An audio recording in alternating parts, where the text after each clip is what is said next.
नमस्कार.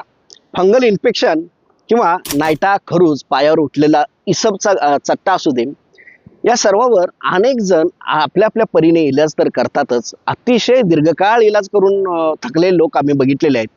मात्र ह्या सर्व स्किन डिसीजवर आयुर्वेदामध्ये अतिशय साधा, सोपा, सुटसुटीत मात्र तितकाच खात्रीशीर इलाज सांगितलेला आहे. आयुर्वेदिक दुकानामध्ये उपलब्ध असणारं तुरटी पावडर आणि टंकन खार किंवा टंकन भस्म पण म्हणतात त्याला, हे दोन्ही 10-10 ग्रॅम आणायचे आहेत आणि हे चांगले 2 ते 4 चमचे खोबरेल तेलामध्ये किंवा व्हॅसलिनमध्ये खलून घ्यायचे, चांगले मिक्स करून घ्यायचे आणि जिथं तुम्हाला तो स्किन डिसीज आहे त्या ठिकाणी त्या चट्ट्यावर चोळून चोळून लावायचा आहे. 3 ते 4च दिवस हा प्रयोग करायचा आहे. 5व्या दिवशी मात्र तिथं निम्म कापलेलं अर्ध लिंबू घेऊन त्या चट्ट्यावर चोळून चोळून लावायचा आहे. पुन्हा 5व्या दिवसापासून हा प्रयोग पुन्हा रिपीट करायचा आहे.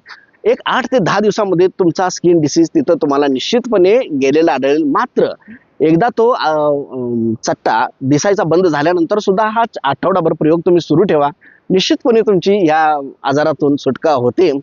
हा व्हिडिओ सेव्ह करून घ्या, इतरांच्या पर्यंत शेअर करा आणि जर का तुम्हाला काही तुमच्या समस्या असतील तर त्या देखील आम्हाला कमेंट बॉक्समध्ये कळवा. यथावकाश का होईना आम्ही त्याच्यावर व्हिडिओ निश्चितपणे बनवू. धन्यवाद.